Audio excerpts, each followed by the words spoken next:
Ruanda, Yemen, Azerbaiyán, Cabo Verde, Kazajistán, Camerún, España, Rusia, Polonia, República Checa. Estos son solo algunos de los países en el mundo donde tengo amigos y una casa donde me esperan con los brazos abiertos. Cuando terminé la carrera, estudié periodismo, solo tenía clara una cosa en el mundo. Y esa única cosa era que yo quería ser editora de libros. No sabía muy bien en qué consistía aquello de hacer edición de libros, como no lo sabe nadie que esté desde fuera viéndonos trabajar. Pero me encantaba la idea de crecer y de convertirme en una persona que con solvencia pudiera responder cada vez que le preguntaban, oye, ¿y tú a qué te dedicas? Soy editora y hago libros. Es un mundo bastante difícil y bastante inaccesible y bastante críptico. Y toda la gente alrededor mío me decía que aceptara las ofertas laborales que ya estaba recibiendo. El mercado laboral dentro del periodismo, que fue lo que yo estudié, se desplegó generoso ante mí.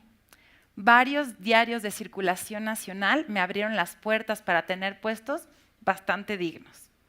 Y yo, dándome un taco que obviamente no tengo, les decía que no. Me acuerdo muchísimo incluso de que la PGR me llamó en una operación muy secreta para ofrecerme dirigir una célula de investigación muy exclusiva. Era una cosa súper impresionante, como sacada de un guión de Hitchcock, ¿no? Era muy joven, la PGR, era mucha la paga para mi edad, pero cualquiera que me conoce sabe que yo de secreta y súper exclusiva no tengo nada. Así que finalmente fui sensata y decliné también esa oferta laboral. Yo me pregunto si hay alguien aquí que esté exento de que sus familiares, sus amigos, sus exprofesores no intervengan y no se pronuncien sobre aquello que nosotros sí queremos hacer. A mí todo el mundo me decía, acepta algo ya, tómalo ya. Mi mamá estaba desesperada porque ya había estado bueno de mantenerme, por supuesto. Pero yo no quise y yo resistí, y en ese sentido estoy segura de que todos tenemos un testimonio donde tomamos una decisión que los demás cuestionaban o nos resistimos a algo que nos querían imponer de forma natural. Milagrosa y sorprendentemente, a principios de enero de 2008 fui admitida en lo que en aquel entonces era Random House Mondadori. Fui aceptada en calidad de secretaria bilingüe. Mi jefe me dijo, te puedo dar el puesto, pero te la vas a pasar mal y te vas a aburrir. Y yo le dije, déjame entrar, de lo demás me encargo yo. Así que durante 8 meses más o menos fui secretaria del director editorial de Random House Mondadori y a los 8 meses, chavos, a los 8 meses me hicieron editora.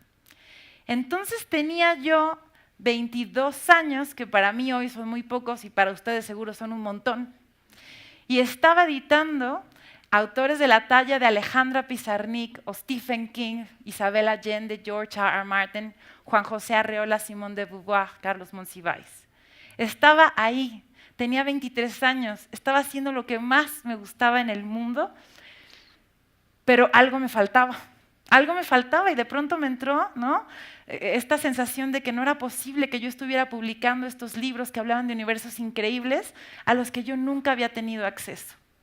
Entonces decidí también que quería irme al extranjero. No tenía el dinero para hacerlo, no tenía los medios para hacerlo, pero tenía muchas ganas y eso en muchos casos es muy, muy, muy importante, quizás más que el resto de los factores. Me puse a buscar en internet y también di con algo que se parecía bastante a lo que yo tenía en mi cabeza.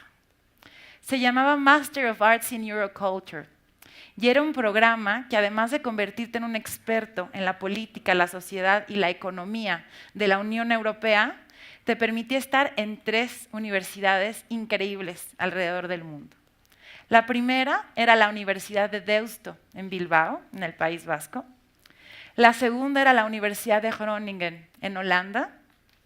Y la tercera universidad era la Universidad Jagiellonica de Cracovia, en Polonia. Y aquí me permito una licencia creativa, y voy a abrir un paréntesis que no tiene mucho que ver con esto, Y les cuento que en mi familia es bien sabido que mi padre era un hombre misterioso de ascendencia polaca, cuyos padres, a quienes les presento, emigraron desde la tierra de Israel al exótico país de México hace ya la friolera de casi 100 años. Entonces, pensaba yo, si me dan esta beca, además de hacer mi sueño realidad, quizás pueda conectar con mis raíces.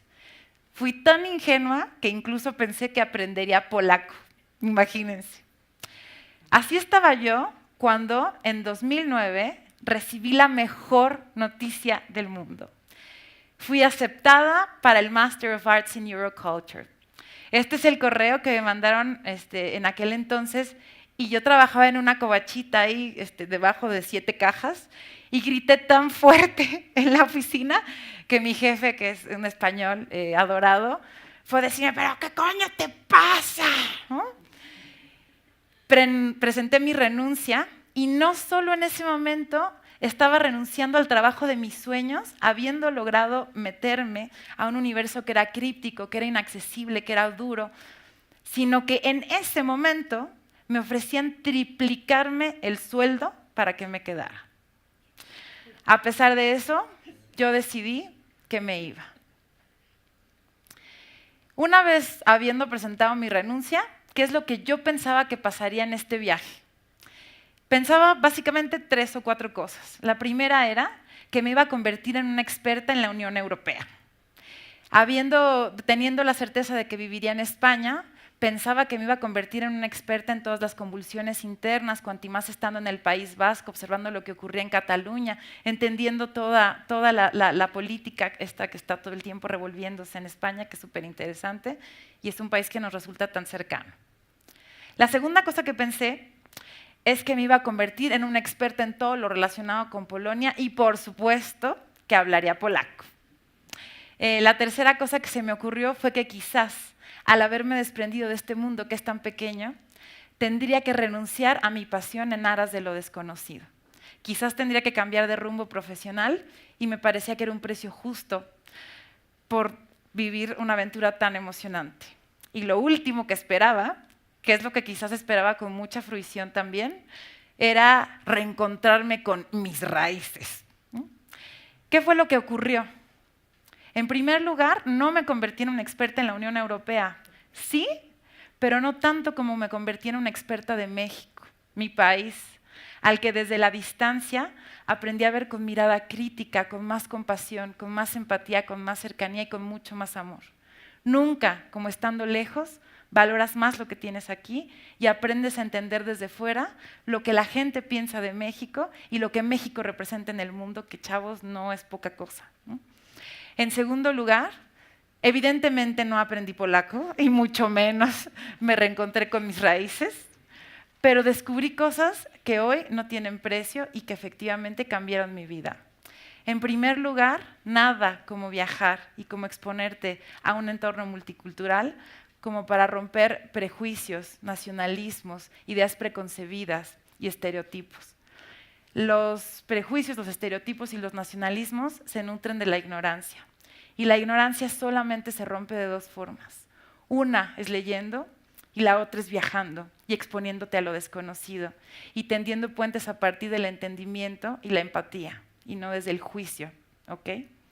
En tercer lugar, descubrí que soy capaz de ser muy feliz con muy poco, porque debido a todas las cuestiones logísticas que intuirán, porque eres un estudiante que está ahí tirado, pues tienes 2 pares de zapatos y tienes 3 vestidos, tienes un abrigo y con eso haces todo en la vida.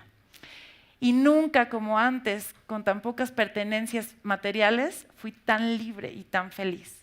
Y un viaje así lo que hace, entre muchas otras cosas, es aprender a que nosotros podamos relativizar el valor de las cosas materiales.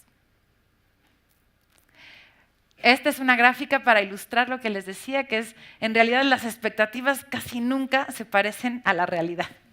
Y eso fue lo que pasó en mi caso, y agradezco enormemente que se hayan distanciado tanto los hechos reales de los que yo tenía pensados antes de irme.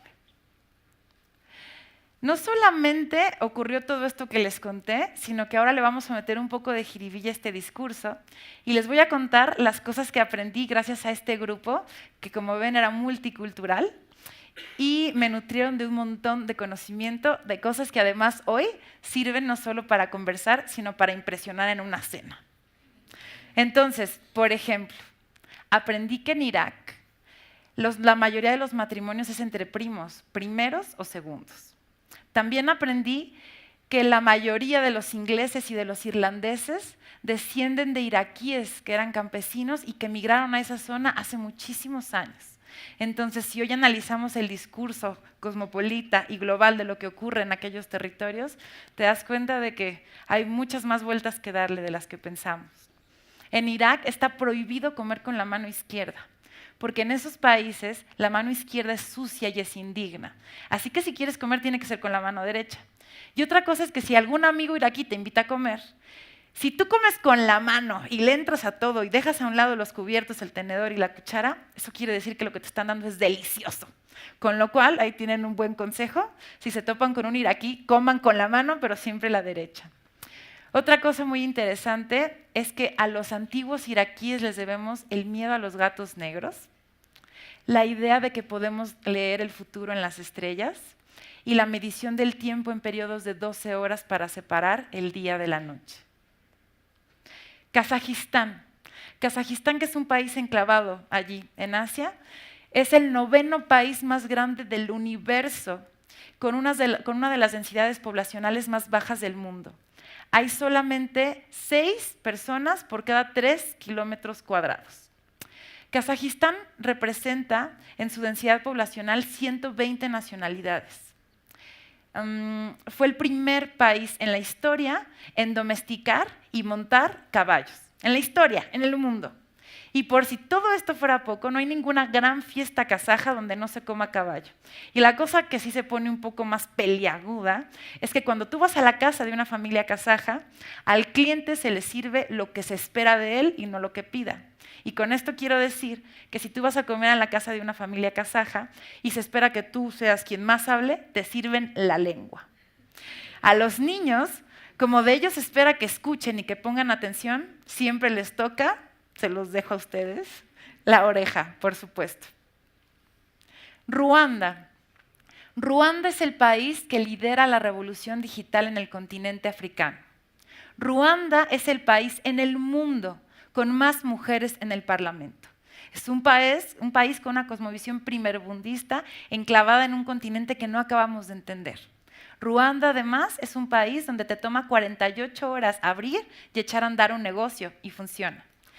Y Ruanda en 2007 fue el primer país en el mundo en prohibir las bolsas de plástico para proteger el medio ambiente. A que nadie aquí sabía la importancia que tiene Ruanda quedándonos tan lejos. Azerbaiyán. Azerbaiyán, que es un país del que quizás no habíamos escuchado más allá de nuestras clases de geografía. Azerbaiyán es un país súper interesante donde se le rinde un culto muy particular, por ejemplo, a las alfombras. En Azerbaiyán existe un museo del tapete que es uno de los más grandes de todo el país. Allí, para saber si te vas a casar con la persona que te gusta o no, tienes que poner atención a la cantidad de azúcar en el té. Cuando dos familias se reúnen para pactar un matrimonio, tú te das cuenta de qué tan bien o de qué tan mal va tu negociación en función de qué tan dulce vaya quedando el té. Si el té está amargo, es que no te van a dar a la chica. Pero si el té está muy dulce, es que han decidido que tú eres el candidato idóneo para llevarse a la chava. En Azerbaiyán, además, no hay libertad de expresión. Es un país donde los diarios, la televisión y la voz pública está silenciada por la voz gubernamental. Yemen. Yemen es un país al que yo le tengo un cariño muy especial por la persona, por Abdullah, que se convirtió en mi gran amigo, mi hermano. Y gracias a Abdullah descubrí que Yemen, por ejemplo, es un país crucial para la cosmovisión bíblica. La mirra y el incienso que los reyes magos llevaron al niño Dios en el pesebre provenían de las montañas de Yemen. Y Noé se refería a Yemen como la tierra de la leche y la miel. Yemen es uno de los países más ortodoxos del Medio Oriente. La homosexualidad es castigada con la muerte y está prohibido tomarles fotos a las mujeres. Una boda yemení dura aproximadamente 21 días, para que se den una idea. Y el medio de transporte más popular es el taxi compartido. Todo el mundo sube y baja de los taxis compartidos. República Checa. República Checa está considerado el 6º país más seguro del mundo. La tasa de crímenes es inexistente.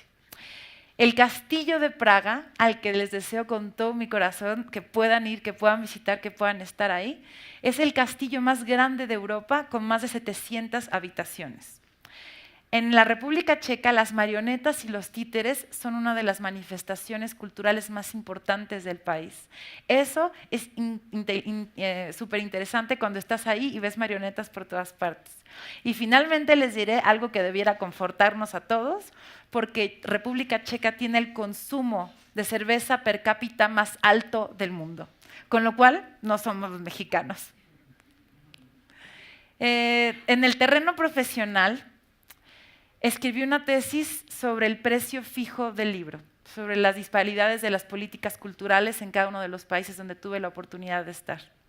Y yo que tenía tanto miedo de verme distanciada del mundo al que siempre quise pertenecer, que era el de los libros, escribí una tesis que me dotó de todas las bases teóricas de las que carecía, trabajando en un oficio que se aprende sobre la práctica. Así que gracias a la tesis de maestría que escribí, recibí una oferta para estudiar un doctorado en Inglaterra. Me becaban, me lo daban todo. No acepté el doctorado porque a mí me queman las manos y yo quería venir y trabajar, ponerme a trabajar. Pero gracias, por ejemplo, entre otras cosas, a la tesis, desde que volví a México, imparto cursos de edición de libros. Es decir, no solamente ahora estoy en los libros, sino que con cierta periodicidad y en muchos lugares imparto cursos para todos aquellos que quieran incorporarse a este mundo. Y gracias a la tesis es que soy capaz de ensamblar y de ir actualizando este curso. Por si esto fuera poco, y esto es quizás de lo más emocionante que me haya pasado en la vida, gracias a la tesis y gracias a la maestría, fui aceptada en la editorial independiente en español más importante del mundo, que es Editorial Anagrama. Jamás, nunca, en mis años de formación como lectora, como niña, como adolescente, como estudiante, jamás me imaginé que se cumpliría el sueño de trabajar en la casa editorial donde publicaban a Vladimir Nabokov, a John Kennedy Toole, a Ryszard Kapuscinski, a Oliver Sacks, a Roberto Bolaño, a Roberto Calazo. Los libros con los cuales yo me formé como lectora son aquellos con los que tuve contacto directo gracias a la posibilidad que me dio Erasmus Mundus con esta beca. Volviendo a México, también les cuento que me ofrecieron trabajo, no en Anagramas, sino en Barcelona, pero mi jefe me seguía esperando. Así que regresé a México y hoy, a 7 años de haber vuelto, les cuento que dirijo un equipo de editores donde publicamos todos aquellos libros que siguen trasladándonos a esos mundos a los que finalmente pude tener acceso. Libros dirigidos a todo público, para gente desprejuiciada, que nos abren la cabeza, que nos vuelan la tapa de los sesos y que, si nos va bien, acaban salvándonos la vida. El consuelo de los editores es que quizás después de todo lo que hay antes, cuando se concibe la idea, cuando trabajas el libro, cuando lo publicas, ese libro llegue a las manos que estaban esperando exactamente esa historia o exactamente ese método para cambiar su vida. Finalmente, me gustaría compartirles una cita de Gustave Flaubert que dice que viajar es increíble porque nos demuestra cuán ínfimo es el lugar que ocupamos en el mundo. Y la humildad es quizás la mayor lección que nos ha dado esto. Por eso esta charla se llama A volar, joven. ¿Qué están esperando? El periodo de aplicación es ahora. Es increíble y sí se puede. Yo me llamo Gwendolyn Perla, soy directora literaria en Penguin Random House. Gracias.